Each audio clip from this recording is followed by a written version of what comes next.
What you say, Sil? Should we do the thing now? The teams I push are the same ones you bring down. The ponies I praise you wouldn't even sing about. But watch somebody come back from the brink now. Hey, what you say, Sil? Should we do the thing now? Some squads switch up and that's the thing now. You can be anything now, but consistent, I guess that's the only mission for a king now. And who's a king? Who's just a jester? Who reminds me of Devin Hester? Who's playing like they left her, hitting hoes for pleasure, while y'all search yours for treasure to no measure. I find mine with less effort and no sweat work. The best perk is that I'm always right. My opinion shouldn't cause a fight, but they might out at night cause your QB bites. So now it's on sight, I'm just looking down sights, waiting for a slip up. Dog, your shoelaces make him trip up. So you should find a zip up and pull it to where your fucking list was. Check yourself, this ain't get up, it's been up since the last countdown. Working on the fucking craft that they always count out. This is down now, but not out. So what you talking about? Don't get it twisted. I'm pulling switches like a pilot. I'm not flying, I'm just driving. I'm smiling cause life is gravy. Stuff with struggles, but that's what fucking made me. Haters with turkeys, eating wormies. They ain't worthy, they do me dirty. But I'm not Brock Purdy, more like Tom Shirley. I know you heard me, but did you heard me? I said I know you heard me, but did you heard me?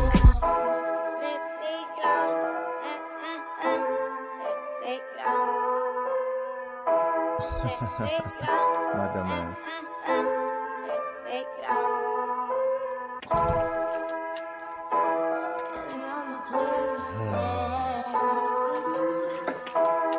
Am I good? Hey, what you say, sir? Should we do the thing now? The teams I push are the same ones you bring down. The ponies I praise you wouldn't even sing about. But watch somebody come back from the brink now. Hey, what you say, sir? Should we do the thing now? So swatch this up and that's the thing now. You can be anything now, but consistent, I guess that's the only mission for a king now. Hey, and who's the king? Who's the king? Who's the king? Put your ring down. Man, I don't care what you think about. Get out my chat, that's the thing about.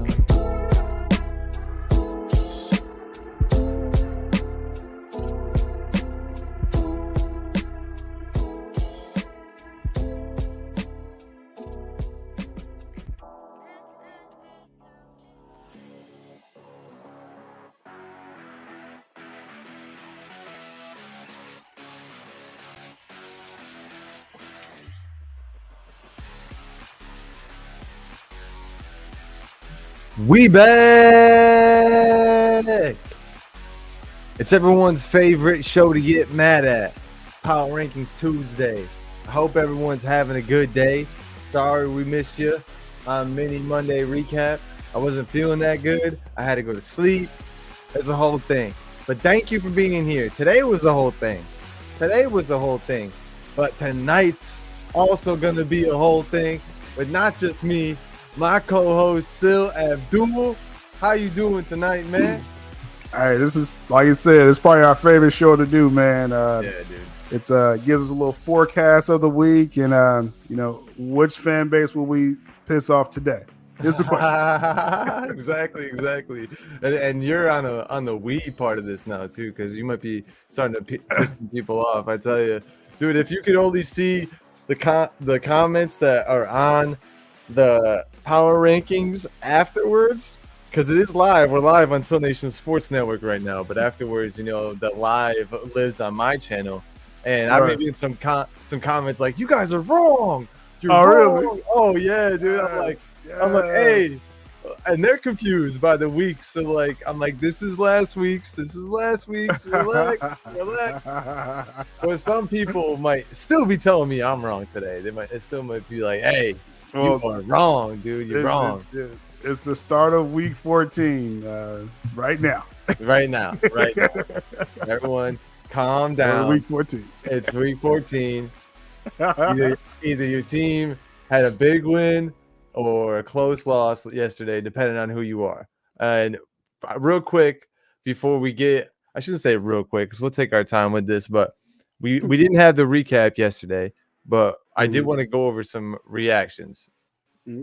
So obviously the Sunday night game, I don't remember what that was now, but it was huge. There's huge games. There's two, like the prime time. We always complain about prime time, but this week 14, probably, or week 13 was probably the best prime time games we had. Thursday, Sunday, and Monday night. If you look at Thursday, that was the Cowboys Seahawks 41-35, which was huge game. Didn't expect the Seahawks to have that much fight, but Cowboys found a way to score 41 points again. Well, I mean, I walk away from that game like, man, Dak Prescott, he's playing like he's the best quarterback in the league right now. I mean, as far as for this season, I mean, hey, the numbers are the numbers, man. And like you said, with the Seahawks, they're fighting for their playoffs lives. Like the Rams woke up, the Packers woke up, the Vikings are right there in the NFC. So the Seahawks, they really got to wake up, and they got to play the 49ers next. So they were fighting for for their lives in that Cowboys game, and they're still going to be fighting. But, Geno can only do so much. That's what we kind of learned from that game. Like, he was kind of playing over his potential, to be quite honest, and it kind of just came back to bite him at the end. But, hey, good win for the Cowboys, man. I know people was kind of giving Cowboys fans a hard time, like, you barely won that. Like, you're supposed to be this top team. It's like that. Hey, these are all professional teams. The Seahawks was playing their butts off. DK Metcalf was eating that entire game, man. Like, that's the only thing I'll come away with that, Austin, is that this Cowboys defense, it can get got. This is not like no shutdown defense. You know what I mean? But if Dak is playing like an MVP, then they can win any game.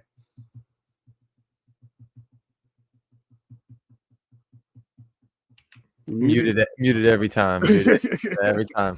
I was on the wrong screen too, so I couldn't unmute. But to go over the numbers real quick, Geno Smith had 334 yards, 3 touchdowns, but that interception, late game interceptions, which gave the Cowboys the ball back to seal the game. That's what ultimately does it. You can't say this. They can get got as far as points go, but you can't make a mistake against them because they will be opportunistic to get that ball.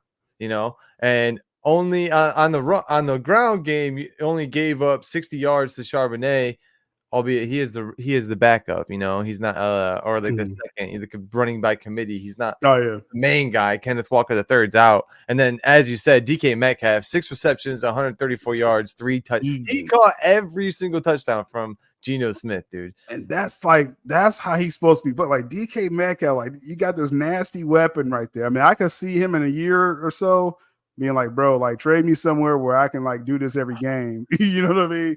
Because I don't see this happening every week. He has the ability. Right. You just got to give him the chance. The right quarterback. Right. Is Geno Smith going to be primetime Geno Smith every game?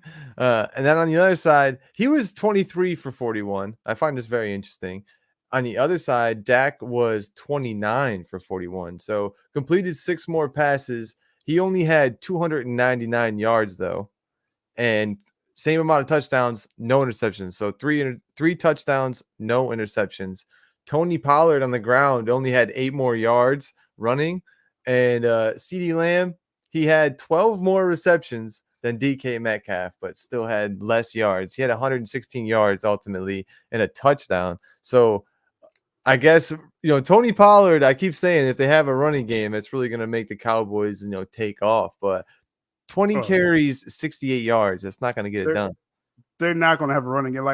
And they could win, Patrick Mahomes showed that. I mean, we're really, I think Peyton Manning showed you don't need a running game.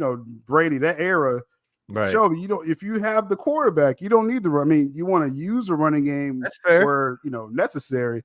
So, but yeah, obviously, if they had a running game, the Cowboys would be unbeatable, Right. But Without that, Dak has to throw the ball 40 times. That could work with him. Not every quarterback can do that. That's not a formula for everyone, but his percentage was good. I know he was like 29 of 41.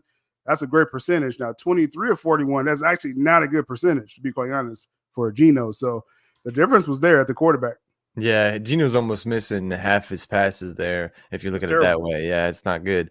But obviously, Cowboys ultimately come out with the win. They still score over 40 points, which I think is hilarious. They're very accurate with that. I should look at the rest of their schedule, but I believe the only time they scored under 40 was against the Eagles and against the 49ers. 49ers, yeah. Every game they played, they've scored over 40 points. And they win the games they're supposed to handedly, which I equate that to a good team. If you're not playing down to your competition, then no one's got to worry about those games, right? You can already mark it as a W, and that's what you can do with the Cowboys at least. But before we move on from that game, let's pull up their remaining schedule so we can see where we were right about this. We definitely picked the Cowboys to win, but they got the game of the week this week is versus the Eagles, and we'll talk about the Eagles' remaining schedule too. This will come up again, but it's this week, week 14, that red game that you see there. They're at home, and I believe it's Monday night, which is probably, I mean, we got to wait all the way to Monday. That kind of sucks, to be honest. I think it's a Sunday nighter. That's a Sunday night game. Sunday night, you're right. Sunday night, 8:20. So right now they're 9-3 with that, and like you said, we're both. I think Vegas. I know we're getting ahead of ourselves, but I think Vegas is already saying, home win for the Cowboys. That's where the money's at right now. Damn, already. I could check the spread on that. It's probably like 3.5. That would be, you would think, right? Because it's too close of a game, especially being it could be a bounce back game for the Eagles, but you're on the road, so that's hard. But then you're after that for the home. I'm gonna say a win there too. Obviously, you may, it's a stat that's forgotten about, but the Cowboys are undefeated at home this year, so I'm gonna take them another home win, and then they go on the road against the Bills, who are coming off their bye week this week. And they've been playing well, man. I've apparently firing Ken Dorsey was the change they needed to make. Even though they lost against the Eagles, that was probably their best loss, like we said. Probably their best loss this season. Right. What do you think is going to happen in that game, week 15 next week? Yeah, definitely. I'm thinking they're going to take care of the Bills. And again, obviously, my forecasts are contingent on that they win the games I'm saying they're supposed to win. So, right, we already said the Seahawks will win. They got to beat the Eagles to kind of keep this momentum going. And then I think they'll take care of the Bills and kind of, ride that wave, out there to Buffalo. Okay. Then I'm still saying in advance that the Dolphins, I think, is going to pick them off out there at home in Miami, because the Dolphins need that signature win. I think that's going to be, it's not going to knock the Cowboys down too many pegs, but I think that's going to be huge for the Dolphins just to look ahead on that.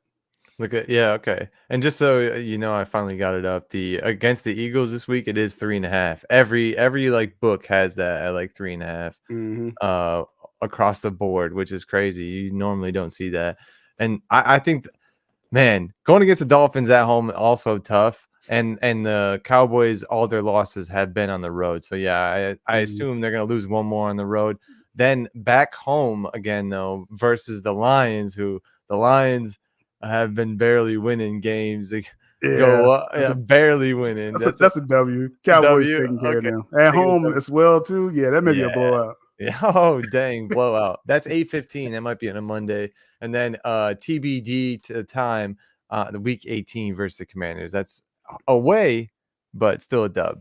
We'll say, right? That's 13. Yeah, that's a W. That's 13-4 for the Cowboys for the season, as far as what I'm thinking.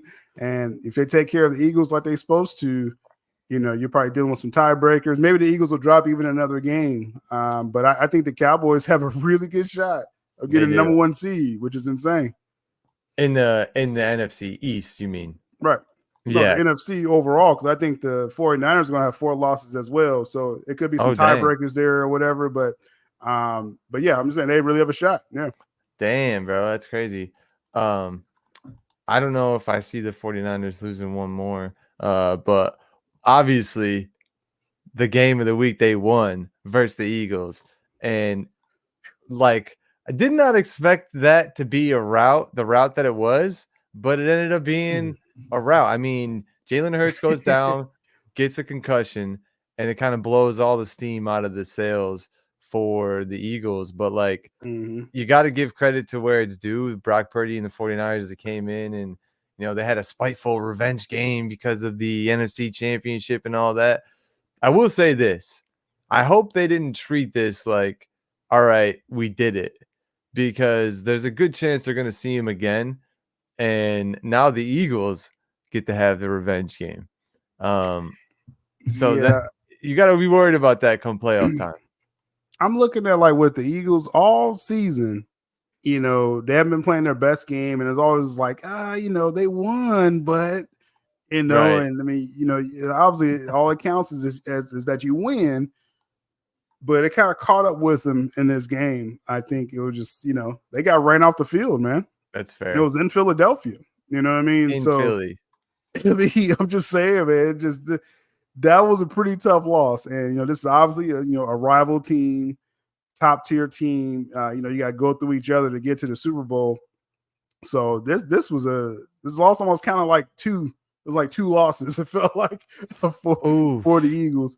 And then you got, again, the NFC East rival coming in with the Cowboys. It's going to be a tough stretch for the Eagles, man. I think I'm kind of taking them down a few pegs, as we'll talk about with the power rankings eventually.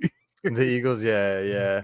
I mean, it's not the rankings aren't based off just record alone either. It's based off of how you win or how you lose as well. And that obviously we'll get into that when we get down there. But what a game to watch. I mean, it was such a big game to talk about, and then I kept flipping over and I'm like, oh man, like the Buccaneers game is closer. Like, I'm just gonna watch the Buccos game. Like, this isn't what happened. I'm gonna have to watch the replay. And the replay really was just the Eagles, as you said. They made a lot of mistakes in every game this season, but like still found the way to win. And finally, their luck caught up to them. But I will say, it's good to have a loss like this right before the playoffs, and you still got time to gain more momentum going into the season. And as I say that, let's take a look at their remaining schedule. They took a L versus the 49ers. We think they're going to take an L away from the Cowboys. But then, after those two losses, you're 10-4 at that point. You got the Seahawks away. I'm going to count that up as a dub. I mean, well, I mean, with the way the Seahawks play the Cowboys, yeah. Yeah, I mean, is that going to be the same Seattle team? But I mean, that's against the 12s out there.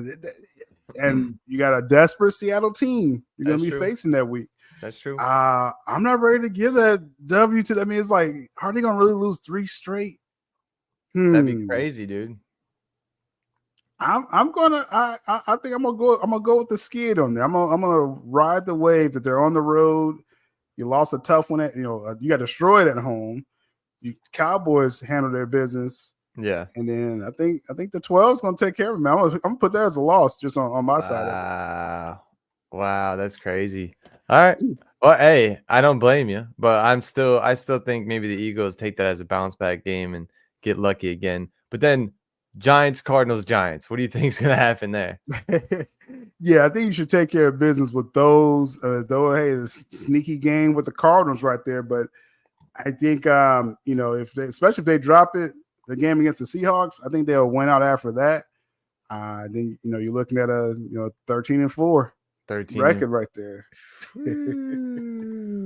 which is going to be interesting. Yeah, exactly. Especially with the 49ers, we got to look at right here, who got that W away on the road. Then they're back home against a rival again, who they just took care of a couple of weeks ago. And then, so what do you think is going to happen when they go back home? Yeah, I'm actually because you kind of you kind of threw it out there. The 49ers may not drop another game. You may be right here. I think they're definitely gonna beat the Seahawks. I think they're in the Seahawks head. So I'm gonna take that as a win. Taking that as a win, yeah, especially at home too. Like going back home after this Eagles W and the Seahawks W, it's going to be nice for their fans.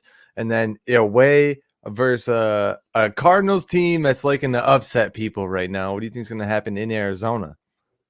Yeah, that'd be another win right there. Another W. So then it gets interesting versus the Ravens. They're at home against the Ravens, but we've seen the Ravens go on the road and take care of business this year too. And we can't sleep on the Ravens. So what do you think is going to happen at home against the Ravens? I think at home, and I think they match up really well against the Ravens as well. Like you got to beat up the Ravens, right? We saw the Cleveland Browns when they had an offense. Though we'll talk about the Browns in the future because Joe Flacco gives them a chance. But they can physicality. The 49ers can match that against the Ravens, and I think 49ers has a better offense. Okay. And so I'm gonna go with the 49ers. Actually, that should be a really cool game to see as well. But I think that's a win for 49ers.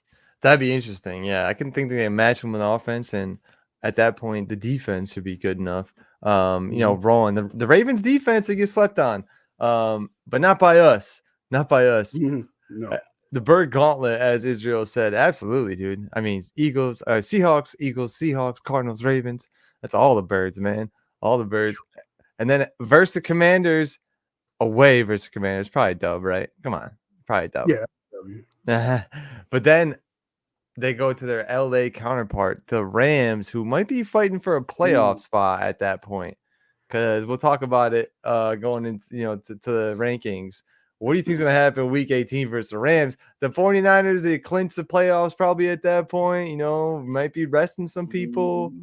I don't know, because I think they're still going to be playing for seeding as well. Like, we know the Rams are fighting, they're scrapping for the playoffs right now, tied for last place, 7th seed.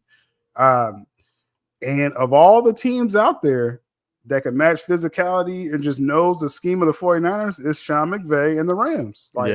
They go back and forth every other year. Man, I can't just shoot that W in right there, man. Like I could see that like going to the wire and then they play each other again like that very next week in the playoffs. Wow, that'd be I could crazy. literally see that.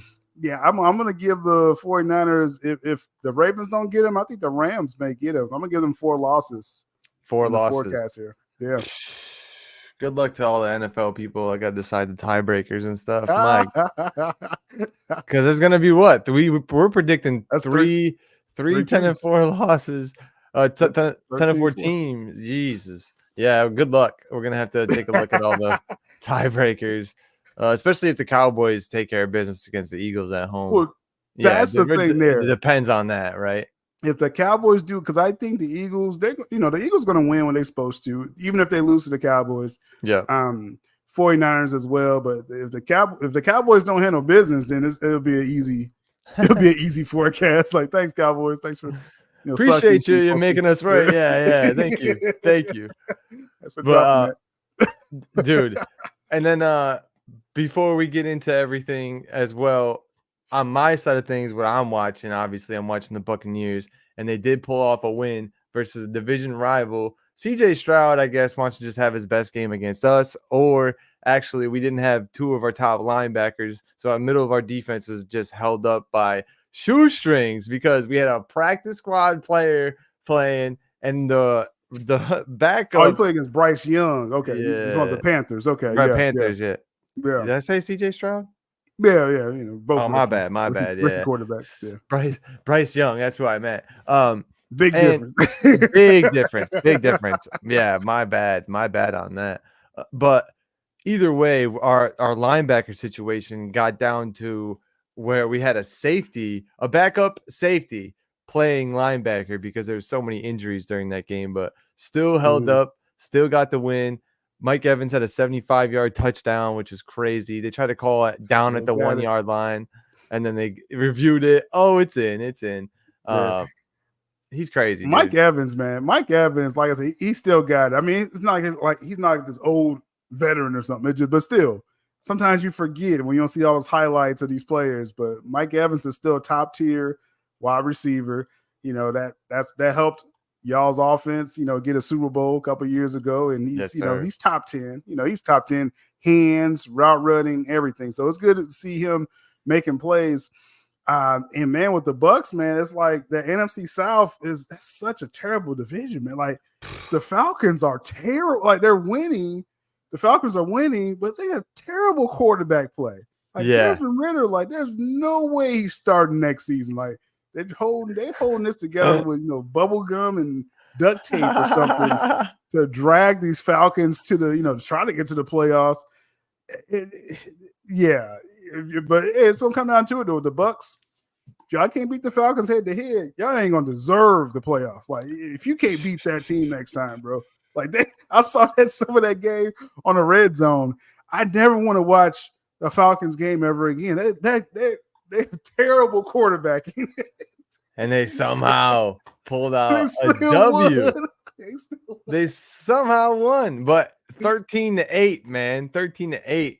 And your running back got you a safety in that game, and you still won. Like, bruh, that was a 2-point. Yeah, ugly.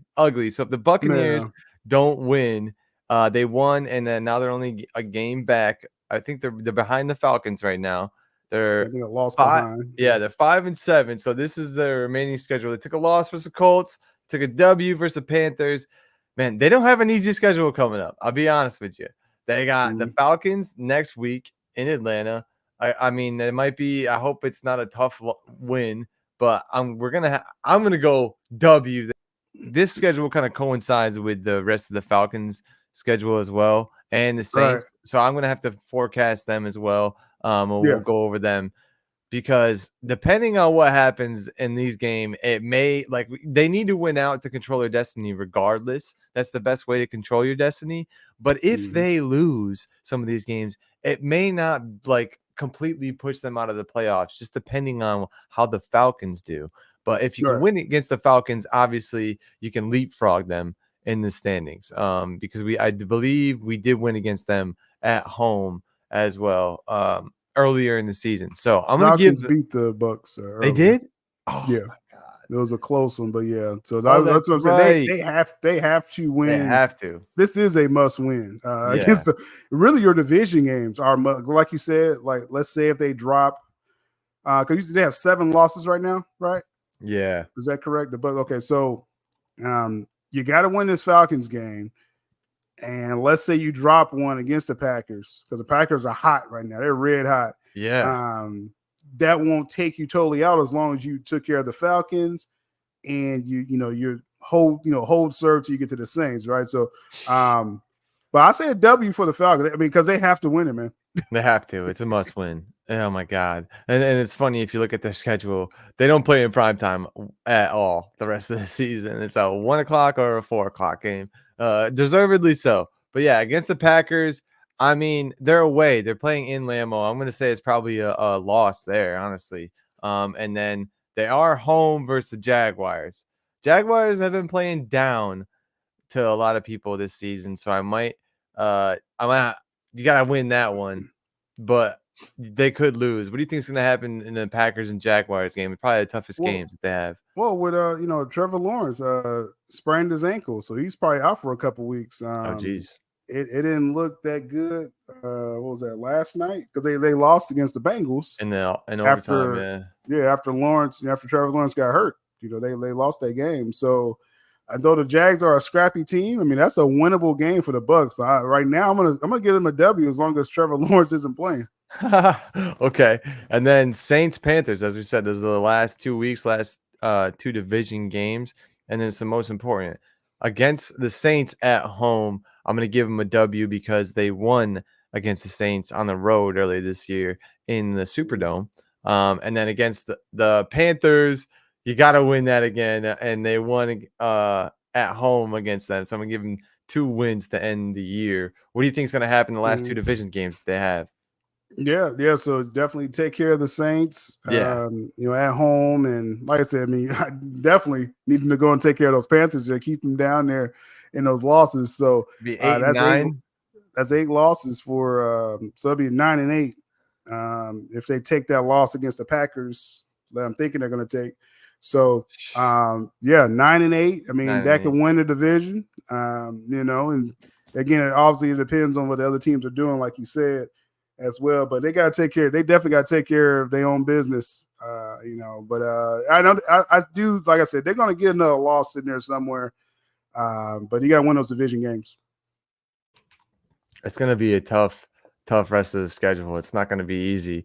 And I did want to draft to the Packers, which we'll forecast their schedule on Thursday because they actually have kind of an easy schedule coming up. But before we look at any other schedules, we need to get into the Mount Passmore, and I'm going to go through that quickly because not a lot has changed. The only thing that's really changed is C.J. Stroud made his way in there, and he is first in yards. Josh Allen fell out because he didn't play this week, so I can't justifiably have him in there if he didn't play. But Dak Prescott, with Josh Allen not playing and him playing and scoring as many TDs as he did, he moved up to first in TDs. He moved up to second in QBR and second in QBR rating, and he is actually third in completion percentage. And then we have CJ Stroud, who I said moved up into the Mount Passmore. He's first in yards overall and also first in yards per game, which those stats, they line up. And then he also moved up into fourth in quarterback rating. So he's also playing efficient. And that's a rookie. That's a rookie in the Mount Passmore right there. And then, Tua, who's playing very consistent. He actually moved up this week as well in TDs. He's tied with Josh Allen, but he has less interceptions. He's fourth in overall yards, second in completion percentage, which is obviously huge, and then fourth in QB rating, which I believe he was third, and then Dak jumped him up, so it kind of pushed him down. But then obviously Brock Purdy's in the Mount Passmore. I don't know if there's a bigger face of everybody, like the biggest guy, but Brock Purdy would be the biggest one. He's leading in like all the standings that you can have, leading QBR, quarterback rating, completion percentage, and he's moved up to fourth in TDs. Before, my only stipulation against him was like, he doesn't have that many touchdowns, but he's fourth in TDs now, so he's moving on up. And my honorable mention this week is Jake Browning, dude. He stepped in. He's played 4 games this season, stepping in for Joe Burrow. And somehow he has a 107.3 quarterback rating, which if I didn't include him in the standings or the contestancy of being in this Mount Passmore, he's only played 4 games. These are people who played all their games. Dak Prescott, Tua, Brock, and CJ.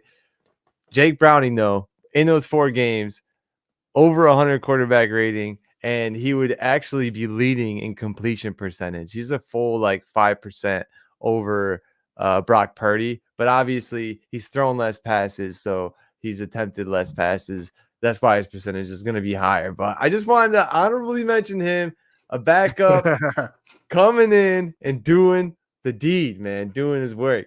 So with that being said, did you want to comment on my list at all before we moved on? Yeah. So as far as with Jake Browning against the Bengals guy, right? Hey, they obviously have a fighting chance still. I mean, they got the win last night. They're not going to go quietly into the night, and in the playoff race. And just a side note, the Browns are not either with Flacco. They're not laying down. These teams, it's really good to see. It's going to be that that division still scrappy out there. AFC, what is that, North? So, but as far as your top 4 quarterbacks, these are the best. These are the top 4 quarterbacks this season. Like this is, these are MVP candidates. These are, putting up numbers. Now, of course, I know you don't rank them, but I'm just saying right now, Dak Prescott is playing the best of any quarterback right now. Just, a snapshot of right now. I know Brock Purdy has all the nice ratings and everything, but Dak has more touchdowns. So I'm going to kind of give him just again, I rank him in my head. I know you don't. So I got Dak at 1, technically, 2, Brock Purdy. I'm gonna put CJ Stroud actually at 3. I think he overtook Tua with yardage, and let's see, and Tua has more turnovers than CJ Stroud, so that's why I kind of put Stroud kind of like figuratively number 3. But these are the top 4, like I said, guys of this year. And in a weird way, that kind of if Tua isn't considered the best, like technically the best quarterback of this year, that kind of helps Tyreek Hill get some MVP votes. So that's kind of how I worked that out. That's fair. That's fair. I hear you there. Well, I'm glad there's no major point of contingency this week. I didn't have to. And honorable mentions. I mean, really, for other people who are like on 5th, 6th, and 7th, they can really be interchangeable. So it's hard to like. This is the top 4. This is definitely the top 4. And Jake Browning, I saw him on all my lists. I'm like, what is Jake Browning doing on these lists? But he's only played 4 games, so I can't put him into consideration. But maybe if the Bengals make the playoffs, he might make the playoffs list. We'll see at that point. But moving on here, we got your bottom 5 of the NFL, which we got to talk about because playoff draft picks are important. And then obviously your MVP candidates. So take it away, my friend. All right, so bottom 5. I'm always happy to look up at number 32, Panthers. Like it's always good to see because all that does is helps me as a Bears fan. If y'all don't know by now, in week 14, the Bears gets the Panthers pick because of the DJ Moore trade. So this is great. That's what's important. Maybe I should put a parentheses Bears pick. Right, exactly. We probably should actually. Yeah, I do that. That goes to the Bears. So this is great. Now, what's kind of upsetting me is that the Patriots are trying to out-suck the Panthers. Like, what are you doing, Patriots? Like, y'all trying to lose out here? Like, what's going on? They're playing worse than them right now, dude. They scored 6 points. I almost 0. Put the Patriots at number 32. because the Panthers are trying. You see Bryce Young is trying out there. Yeah, facts. He doesn't have enough, dogs with him. But, and obviously, they just fired their coach, so, that's going to be a factor as well. But, Patriots are terrible, right? A new entry in the bottom 5 is the good old New York Jets. How bad are the Jets? They're so bad that obviously they killed the whole Cinderella story of Aaron Rodgers, coming back. Like they just killed that. Like they, kind of leaked it out there. Hey, he's not coming back, guys. Like we were just playing, right? But now they had who they have Boyd or who I forgot Boyle, Tim Boyle, Trevor Siemian. Then they had Siemian. They cut Boyle, I think, from the team. What? And they're trying to go back to Zach Wilson, and just reportedly Zach Wilson saying, "Nah, I'm good." Yeah, so this is a mess. The Jets is a mess, right? So they belong in the bottom 5 right now. Bro, sign me up. I'll go up to New York, homie. They are truly horrible, right? My Bears. I don't know why we won last week. That was a terrible win for They should not have beat the Vikings. That was a terrible decision by the Bears to go out and win the game. What are y'all doing, bro? Y'all messing us up. We're supposed to have 2 of the top 5 picks. What are we doing? What are you trying to do, Bears? Let's go lose, okay? Let's go out there. Let's lose and handle this right hilarious, now. Dude. More whispers are saying that hey, maybe Justin Fields ain't that bad, guys. Maybe he just needs better coaching, perhaps. One rumor is the guy from the old University of Michigan, Jim Harbaugh, if he's thinking about coming to pros, he will want to, coach his former team that he used to play for. He used to quarterback for the Bears back in the day. So there could be something there. Another very interesting name that came up with the Bears is a certain offensive coordinator with the Commanders, Eric Bieniemy. Really? Potentially, yes, have interest being head coach for the Bears. I would love to see what he could dial up with Justin Fields. We saw what he did with Patrick Mahomes. And all I'm saying, Tyreek Hill left the Chiefs. Eric Bieniemy was still there. The offense looked great. They won the Super Bowl, actually. Eric Bieniemy leaves. You see how the offense looks now. The Chiefs don't look the same. Maybe something there. I'm just saying. All secrets with him, dude. Just saying. So I'm really looking forward to the offseason because the Bears are terrible. So yeah. And then speaking of the Commanders, they're finding new ways to lose every week. Again, they trade away all the defensive players. They're just like, what? Why can't we stop anybody? Because you traded away your best defensive players, bro. Like, what? You traded 2 edge rushers away. You got Swiss cheese. Pro Bowl level, you know, gave one of us them to us, Montez Sweat. We appreciate it. So Commanders, bottom 5, terrible, right? Escape from dishonor. The Packers, right? The Packers, they're in the playoff picture now. They're actually in the 7th seed. They beat the Chiefs. Hey, there's love for Jordan Love, right? Matthew LaFleur, he figured it out. He don't have to deal with any divas anymore.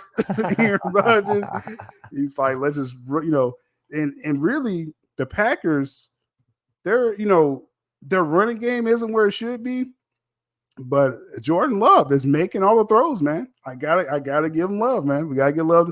So I don't foresee them coming back to the bottom 5 because they're winning. They're winning. So that's what gets you out of the bottom 5. I didn't see any honorable mentions as far as for potential dishonor, so we'll hold off on that. The other teams are trying. The Giants are sort of right there. You didn't send me any. You didn't send me any. Yeah, the Giants are sort of trying, you know, to not lose. So I'll give them credit. You know, they're not in that bottom 5 this week. You know, with that. Now, I guess I'll go to the MVP candidates. As you see right there, I keep rating about Dak Prescott for a reason because I want my list to be right. Dak Prescott is playing great, man. I mean, again, I never seen him play any better than this, like his entire career, to be quite honest. Like, he is controlling the game. Got to give credit to Mike McCarthy. Yep. Getting rid of Kellen Moore, taking more of the reins of the play calling. They're working together, right? So that's good for them. Tyreek Hill is still on a tear.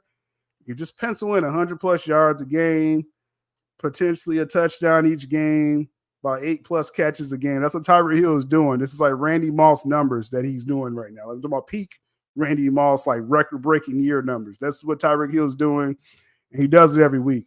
As I mentioned with Tua, like Tua kind of a slight tick down on his stats, just compared to it's some great quarterback seasons from just a handful of guys. And so Tua, he's having a great year, but Purdy's sort of having a better year statistically. Prescott, even C.J. Stroud, number 3. C.J. Stroud, he's a rookie with Trevor Lawrence potentially out. The Texans split the season with the Jags already. So he could still win his division, rookie of the year, and potentially MVP votes as well. So that's the top 3 right now. That's crazy. I took Lamar Jackson now only because, again, just it comes down to stats. We understand his MVP stuff. Lamar obviously is orchestrating probably the best team, but he just doesn't have the numbers with what Dak's doing and even what Stroud's doing. So, or Tua or Purdy, you know what I mean? So couldn't keep Lamar in my top 3. And wanted to get Tyreek Hill some love. So that's the MVP candidates going into week 14. Yeah, dude, with what Tyreek Hill is doing, I mean, you can't not give him, praise. I will say, though, I want to see it against, a better defense than the Commanders. So we'll be seeing that coming up in the next couple of weeks. They do have a chance to play the Cowboys, and we'll see if the Cowboys are up to snuff against that, task too. But I completely agree with this list.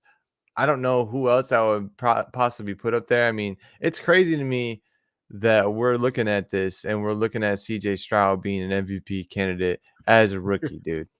You know what I'm saying?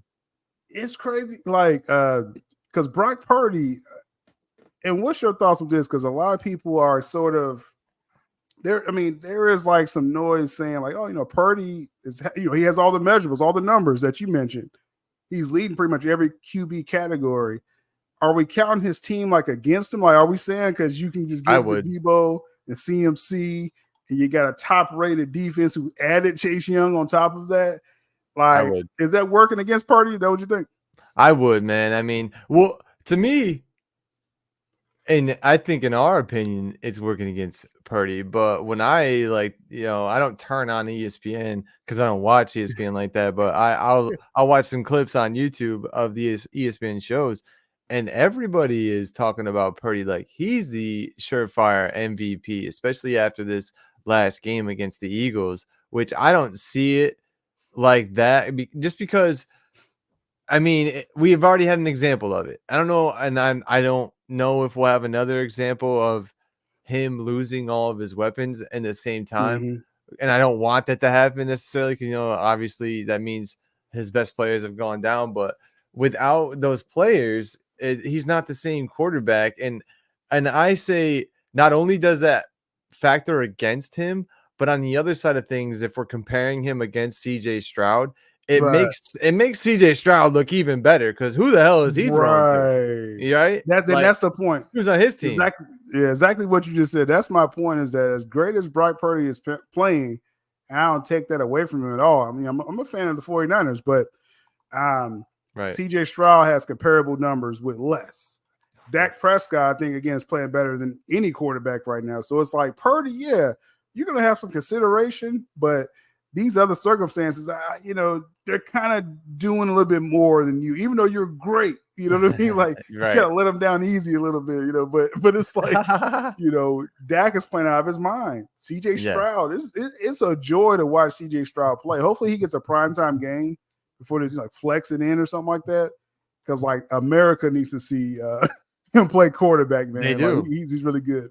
Well, and here's the compare as far as, I know we've compared all the yardage and all that, and obviously Brock Purdy is leading in rating and completion percentage and QBR and all that, but that's because of the weapons. I think he's able to throw to these weapons more efficiently, and he's able to hand the ball off to Deebo Samuel or CJ McCaffrey. And guess what? Your QBR looks real effing good when you don't have to do anything because they just, or you throw a screen pass and they run it for 30 yards and you got a 30-yard pass, right? But even with all that, CJ Stroud is leading in yardage, passing yards, 3,540. That's what he has right now. Brock Purdy is 7th. He's almost a full 400 yards less than CJ Stroud is. So even with all the things that Brock Purdy is leading in, he's only 7th in yardage, and that's because he has the weapons that make up for the rest of that yardage. He doesn't need to do that. And it doesn't count. I'm not trying to say that meaning that's a slight against Brock Purdy either. I'm not trying to downplay his ability, but when we're comparing CJ Stroud versus Brock Purdy, that just propels CJ Stroud up more, in my opinion. Yeah. In my opinion. So I completely agree with this list. And shout out to all the Brock Purdy, fans out there. Shout out to Israel. I know we had Niner Gain up in the chat earlier. We got mad love for the 49ers, but it just remains to be seen what Brock Purdy can do without all those weapons. And we did see it earlier this season. And it's like, who is CJ Stroud throwing to? Who are these people? That's how we feel about that. But the main cojones, the reason why everyone's here, dude. The reason why everyone gets mad, has reactions to these shows, they have to comment. They got to make a comment and say, oh, man, you're wrong. You're wrong about this. You're wrong. Our rankings, man. Ooh, Austin doesn't have the 49ers at top. Ooh, no. Oh, man. I already can see people are mad at your list. I already know. I just feel it. I feel it. The Ravens didn't play. Oh, no. Oh, man. Terrible, man. I'm sorry, dude. I had fun with my list this week. This is a fun show. We're here to have fun. So enjoy it. Yo, go ahead with your rankings. I'm going to let you go off and let people react to mine. And I'm going to refresh my drink. So take it away, my friend. All right. Well, we'll start at the top right here. The 49ers, top spot. They've been through the ringer, been through the fire, and they ended, they actually was off the list during their 3-game losing streak. They got healthy, and they're whooping. They beat the number 1 team. They worked their way back up the list. They destroyed the Jags. They were just, destroying teams. So 49ers deserve to be back at the top, because they're playing the best football, and they, their record's right up there with anyone. So that's why I got the 49ers at number 1. Number 2, again, this is the top 10, going into week 14.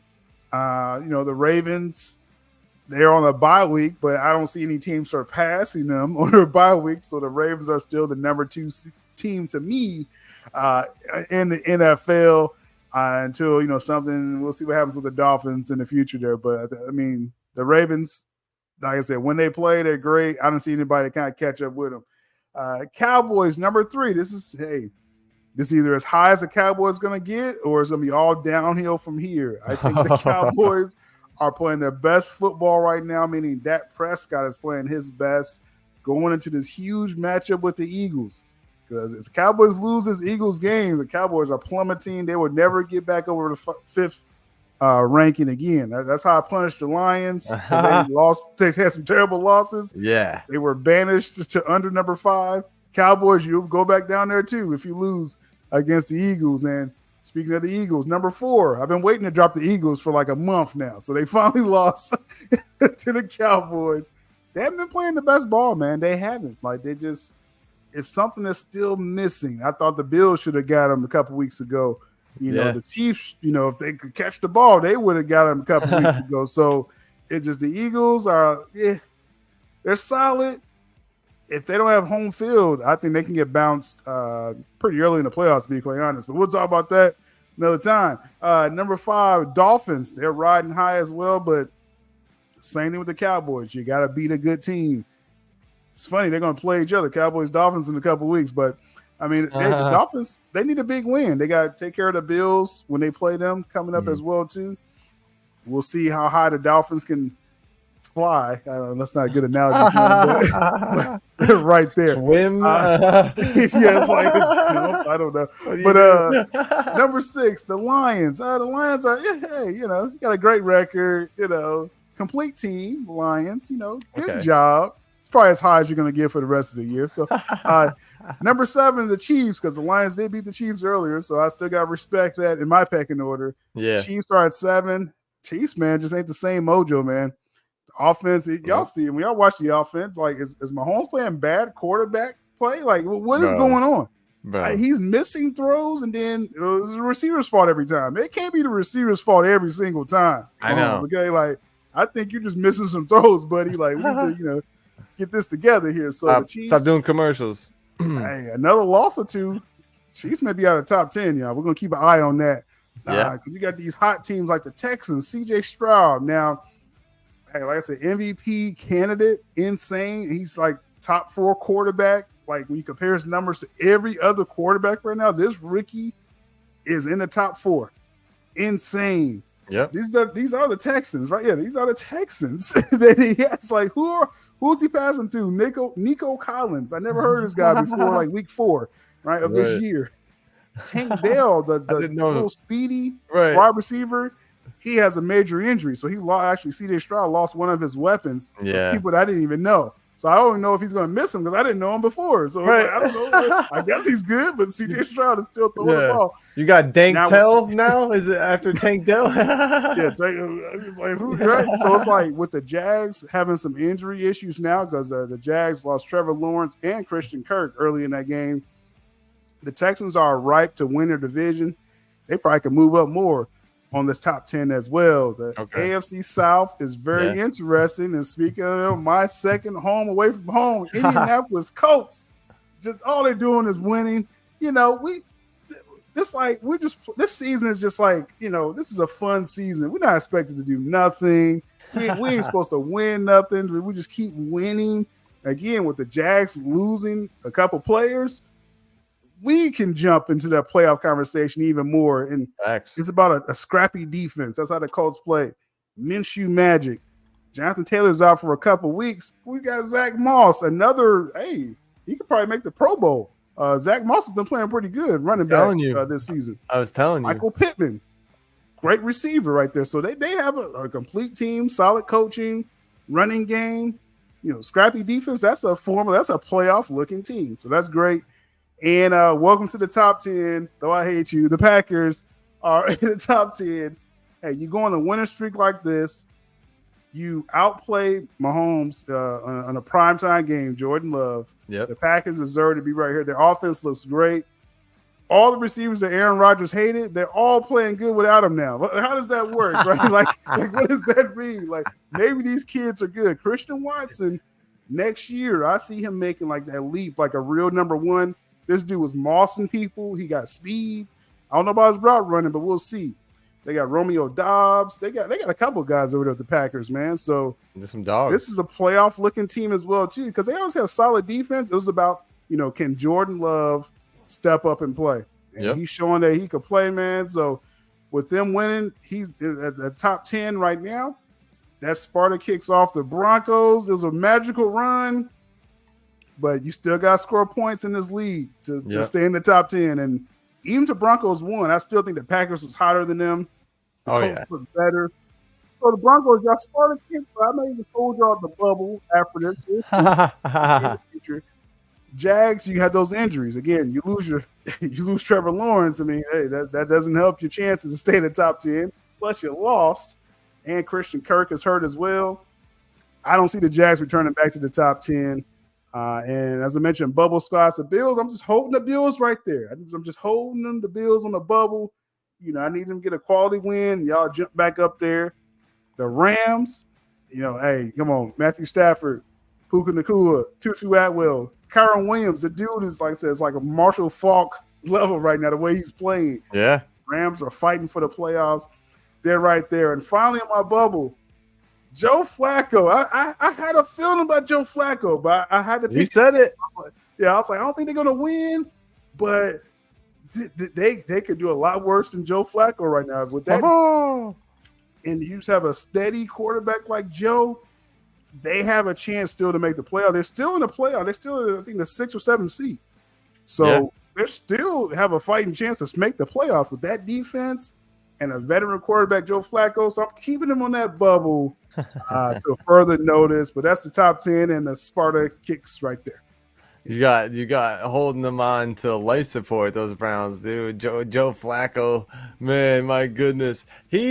I will say, he looked like a little stunned and kind of like, man, I wish I had more time to prepare for this. So if he gets a couple more weeks and gets his feet under him, he'll be a little bit better. Did it look better than DTR, Austin? Yeah, that was the only thing. Yeah, right. It looks better than PJ Walker and DTR. I was okay. They got a chance. I think some of the times we saw him on the field, he was like, man, I can't believe I'm losing to Matthew Stafford right now. Like, damn, I used to kill this guy. And now, they're just getting whooped by him. That is back, though. Yeah, as far as Bubble Squad goes, like, He was hurt, but he's like, man, I'm not going to just lay down for the rest of the season. We're not just going to lose. And neither is Sean McVay. I mean, 36 points, that's very good, especially at home. I mean, they took care of business like they needed to. So shout out to the Rams. I will say that. And the Bills being on a bye week, hopefully they get healthy. Most of the holes and problems they had were on defense because their offense picked up after they got rid of Ken Dorsey. So I need to see the Bills defense do something. They got they got whooped by the Eagles. They drove right down the field there in overtime, which I don't know how much gas you have left in overtime anyways, but still, you need to have a defense to begin with in order to win games. You can't just have Josh Allen do everything for you. You can't go out there on defense. So you got to have, something go for you there for the Bills. So I'm with you on both of those. They're both kind of on the cusp. The Rams get a couple more wins. They'll be significantly more into this playoff race, but they're not going to win a division because they're in the Niners division. So they got to get that wild card there. And some people like yours a little bit better. Yeah, because still does overall rankings. I go week to week, and I don't hold week 5 against week 14 because that was literally almost 2 months ago. And these teams have completely changed. As we've seen, the Browns have been through like 3 different quarterbacks. The Steelers might have to go through a different quarterback. We've seen the 49ers go through changes. The Packers go through changes. Jaguars are not going through changes now that Trevor Lawrence is down. So everything can change week to week. And that's kind of why I have my rankings the way that I do. But in that same way that I rank teams, we punish you for a loss, definitely. But I'm looking at your consistency and how much, as I said last week, how much power do you have? Did you give me a lot of power? The 49ers and the Cowboys, I think, at the top, indisputably. Ravens didn't play this week, so I Sparta kicked them. Bah, out. You're not in my top 10. But I'm sure they'll be back next week, right? Or will they? We'll see. But obviously, Cowboys, 49ers, they get the big wins like they needed to. And if you're looking at power, I guess 49ers had a harder team to play against, but the Cowboys have been scoring over 40 points for longer. So that's why I'm giving them the W. And the 49ers, they did have that skid earlier this season. Cowboys have never had a skid. They've maybe lost a game or two, they've lost 3 games in total, but it's never back to back, I don't believe. And the losses that they've had, it was a close, very close game against the Eagles, and they played against the 49ers, I know, but that was back in week 5. So I'm not holding them against that right now. If depending on how this week goes, like you said, against the Eagles, they may stay where they are at the top, or if it's not a good win and the 49ers have a really good win against the Seahawks, the 49ers can jump for me. But both of those teams moved up in the rankings for me, just like the Dolphins. I know that Carlos saw this, Real Talk Productions. The Dolphins scored 45 points. They actually scored the most this week. It was the Dolphins, the 49ers at 42, and then the Cowboys at 41 in terms of scoring goes. If the Dolphins can have a defense play as well as they're playing and they can score on the offense and they don't have any issues on offense, like what do they do when Tyreek has to sit out a play, or God forbid he gets injured again? Like, where does your offense go after that? They need to kind of figure that out so they can be as dynamic as they are when they have Tyreek, which I know it's hard to do. You can talk to the Chiefs about that, and they know how hard it is. But even here, the Dolphins got to have some kind of game plan, because when Tyreek went down against the Raiders, man, they looked like a wholesale different team. And I'm not going to give the Raiders that much credit for their defense. Like, they only won that game by a touchdown, but they did what they had to do. They scored the 45 points against a bad Commanders team, put them at 3. And the Eagles, we both dropped in the 4. Which I think is funny. The same amount, and it was a very tough loss. I mean, we could have only dropped them a couple of spots, but it's just the way that they lost, man. It was ugly. They have ugly wins all season, as you said, and it kind of set them up. They're getting set up, and then finally knockout punch by the 49ers, and they lost 42-19. So justifiably so. You got to fall in the rankings, but they're still, I think, the best team in the NFL. When it's all said and done, I would still pick the Eagles just because of everything they have, their offensive line and everything right now, and I shouldn't say the confidence, the experience of Jalen Hurts over the experience of Brock Purdy. I'll take that. And how they've won this season, right? The Eagles have always found a way to win, but they found a bad way to lose. And the Chiefs found a way to lose too last night, man. Everyone says it. I've been saying it too, that the refs are always on the Chiefs' side, but they couldn't take away this game. That's the one thing I say when you play a team that has the refs on their side. Like, well, let's make it a game so that we make it undisputable. And that's what the Packers did. They run up the score 27-19, and the Packers made both of our lists. I think I gave them a little bit more credit because I had to kick 2 teams off. But I got the Chiefs with the loss. I kept them where they're at. And that's because of the teams that are on the list now and the teams that fell off. I mean, and just like you guys are there, they had a very great win against the Raiders, but then they have this type of game against the Packers. They're on the road in Lambeau, at a feisty Lambeau stadium on a Sunday night. So maybe that played into all of it. I'm hoping I'm giving them credit for what they are in the past, the consistency level that they've had. The Chiefs is the Chiefs. We always said that. But if they take another loss, I mean, they might go from 5 to off this list. And then I got the hottest team in the league, I think, right now, as far as who we thought was going to be a team at the beginning of the season. Most surprising team, the Texans. They got it all, man. They got a fan base. They got a good organization. They got a head coach. They got offensive, defensive coordinators that are doing things that are new and exciting. And they got all the players that want to win and want to play there. They got a really good defense too that no one's talking about. So I got them up at 6. They played against a Broncos team who was on a 5-game win streak, and they're not a Super Bowl winning head coach. I don't think we picked the Texans. I think both of us picked the Broncos to win that game. I'm not even sure if the Texans were favored in that game. Vegas didn't pick that game. I think so, I think the spread was for the Broncos. So the Texans, they defied all the odds again, and they won at home against a tough Broncos team. So I rewarded that. The Colts, yes, they won, and they've been winning, but they won against the Titans.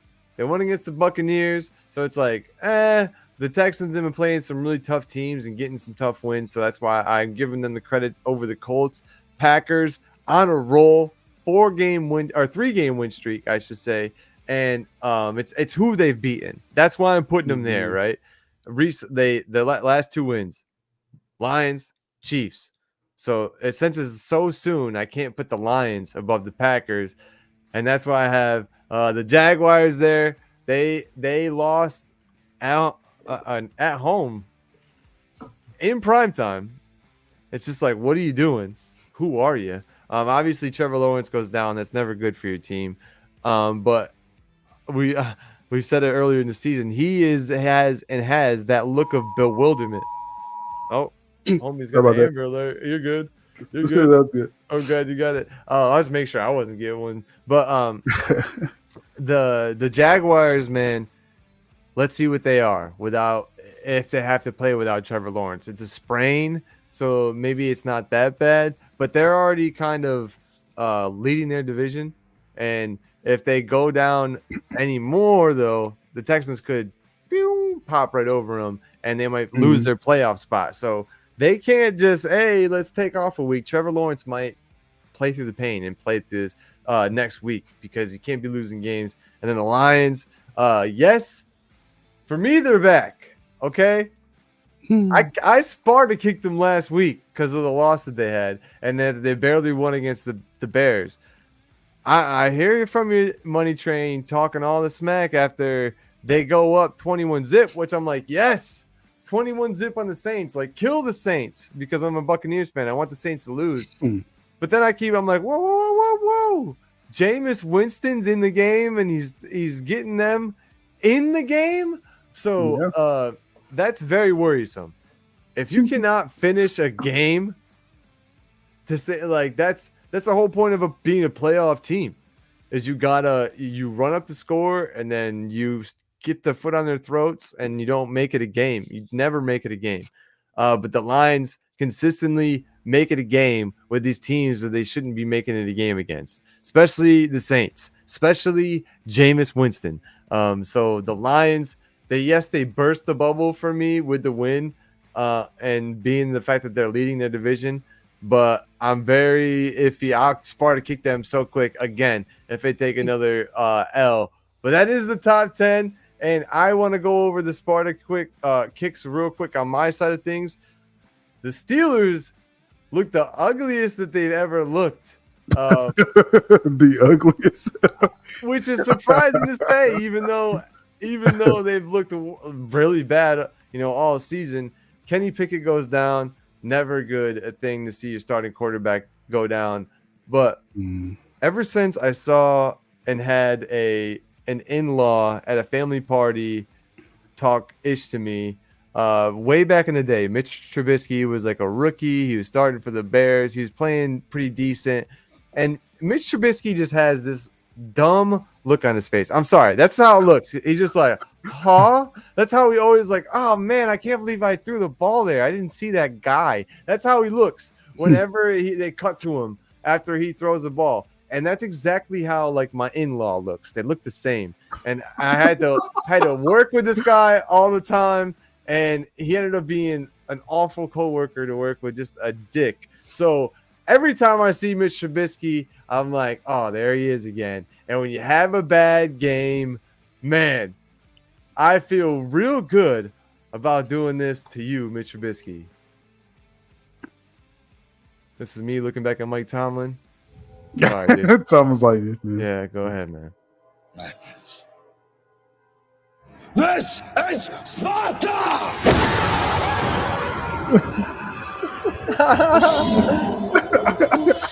There goes Mr. Trubisky. That was my in-law, actually. The second guy I got cut. Well, I'm just saying, with Kenny Pick 6 out, like, he wasn't the answer, but Trubisky definitely isn't the answer for the Steelers. I feel sorry for Tomlin, man. Yeah, man, it's tough, and obviously you Sparta kicked the Jaguars. We both Sparta kicked the Broncos just because they were kind of on the cusp, and they lost to the Texans. So you lost to a top 10 team, but they might come back. We never know. We know we'll keep on the bubble. And I Sparta kick the Ravens in a friendly Sparta kick just because I like to Sparta kick the bye week teams to get people up in a tizzy, get them up in a tizzy. But they'll probably be back. Yeah.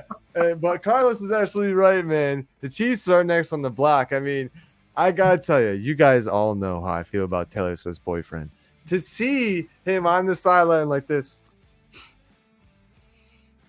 By himself, man. Looking at the forecast, the Chiefs in the next couple of weeks here, because they're getting in the danger zone right there. Yeah, straight up. They're going to be on the cusp of that. They might be the messenger with all the King's heads coming to town, getting Sparta kicked into the hole, man. We'll see. But that's another Power Rankings Tuesday. We did the reactions to the big games. We did some schedule forecasts. I gave you my Mount Passmore. Still gave you his bottom 5 and his MVP picks. And then we both gave you our top 10s. Sparta kicked a few teams and got some teams on the bubble waiting to get in. Is Dad going to get in? Or is Matthew Stafford? That's who Dad is, by the way, if you're new here. Or is Josh Allen going to get in? It remains to be seen, man. The last few weeks of the NFL are really when things start to kick up. And I'm glad that we got that bottom 5 in here because, like, we get to pay attention to the low teams. It's like, all right, did you keep losing? Are you still losing? Let's make sure you're where you're at. And obviously with the top teams, it's the playoff race is going to shuffle until the very last week of the season. I feel like there's no like surefire team right now. It's the Eagles because they only have 2 losses. Well, we obviously think they're going to take more, right? Mm-hmm. Yeah. The Eagles. I mean, like I said, they're going to, are they going to be the top seed though? That is in question. It's still everything on the table for all these teams. I mean, the Ravens can't get too comfortable because the Dolphins are technically the number 1 AFC seed right now. So that's crazy. It's just this is gonna be a fun. With 4 more weeks left in the season, this is gonna be a fun stretch. Going to the playoffs.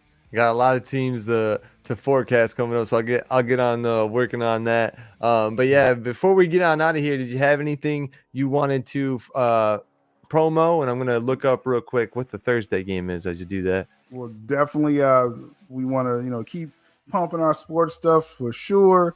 We'll do the Mondays when we can. That's a nice little day to play with just in case something comes up. But definitely got to be here for the Tuesday Power Rankings. Back Thursday, obviously for Thursday Night Football. I'm going to be clipping those forecasts. I like putting those on the Syl Nation Sports Network channel, to looking ahead with these teams. So you'll see those clips over there. Still working on the NBA stuff, just trying to get things launched. Carlos reminds me with the Patreon. I drop content over there as well. The geek stuff, like, we're back in full swing, man. After this whole thing with Netflix and Scott Stuber, like, this has been an insane week for the Geek Network. So we're just gonna keep feeding it. Got to keep feeding the algorithm out there, feeding the beast. Algorithm. Yeah, expect some people to try to do that as well too. try to get into that, but definitely keep feeding the geek stuff, the Patreon stuff, members. And I've been kind of branching out. I've been talking about Godzilla a little bit. So we got a little sci-fi stuff we're trying to do. It's all geek if we watch it. It don't matter what genre it is. So we get to geek out on everything. Yeah. You know what I'm saying? I just have a lot of fun. I am going to start covering more. Speaking of like everything, we rocking with Netflix so hard. So I'm going to start doing like more reviews of just straight up Netflix stuff. It could be a sitcom. Oh, bro. I got a list. I got a list for you, bro. Because I've told you guys this all the time. Like, we are a Netflix family. We don't we don't watch Disney, we don't watch Hulu, we don't have Paramount, we don't do any of that stuff. We literally just watch Netflix. So all like people are like, yo, there's so much content out there. It's like, yeah, we watch all of it, all the animes, all the movies, all the series when there's new stuff coming out. And we get excited when it's like, oh, just announced new season coming. We're like, yes. Yeah. I got so many things to give you for that. And obviously, if you're a sports fan, Netflix has Quarterback on there too, which is a documentary series inside the minds Untold Story. Untold Story is a good one as well. The sports documentary. So yeah, Netflix has a ton of stuff for us as sports. But they also have Zack Snyder there. If you're here and you don't know about Zack Snyder, what are you doing? They taking care of our boy Zack Snyder. When you get the head of Netflix Film saying the more Zack Snyder, the better, I'm like, okay, so you want my membership. You want me to subscribe to Netflix every month, huh? If you're taking care of my boy. So yeah, we're going to take care of Netflix coverage, man. So like I said, across the board, Geek Network, we just having fun with everything across the board. And like I said, the sports stuff is amazing as well. It's just the icing on top right now because, usually it's a point of contingency with the geek stuff. It's always like, oh, we got problems, but now we don't got no problems, dude. You know what I'm saying? We don't got to, we will talk about the other stuff, but it's obviously we got some hope. We got some good positive stuff to look forward to. And not only is Scott Stuber, the head of Netflix, taking care of our boy, he's taking care of us too. Because there's a whole, that false narrative that came out, but he said a certain segment of the Snyder fandom was like, oh, what's good, bro? You know how you going and back in the day in school or something or in college, you're going through the quad and you see your homie, but you're both doing something. You both got schedules, so you can't stop talking. You just give him a yo, hey, I'll see you later, homie. All right, peace, man. And that's exactly what Scott Stewart was doing to us, man. So yeah, it's all systems go, and ideally this Netflix stuff can kick off all the stuff we have on the Syndicate Network, and we'll be covering the sports stuff as well because I'm very eager. It's a huge deal. Who's the quarterbacks that Netflix has for this season? That's something that we're gonna have to go over because we don't know yet. It hasn't been revealed.